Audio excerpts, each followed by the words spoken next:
دست درد نکن. صبر کن، بیا بگیر بشین، باهات حرف دارم.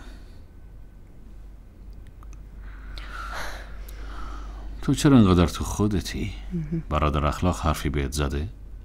دارم فکر میکنم خودم بسنم بگم که زهرا خواهر خونیشه، عروسی خواهرشه و حتی از واقعیتم خبر نداره. وقتی ثریا این رازو سر به مهر نگه داشته، تو چرا اصرار داری فاشش کنی؟ بعدش هم سنم اگه این موضوع رو بفهمه میشکنه. اینم یادت باشه که این تصمیم برادر اخلاق بوده. اون خیلی از دستت ناراحت میشه. حالا ببینم سنم از دانشگاه برگشته؟ آره داره آماده میشه.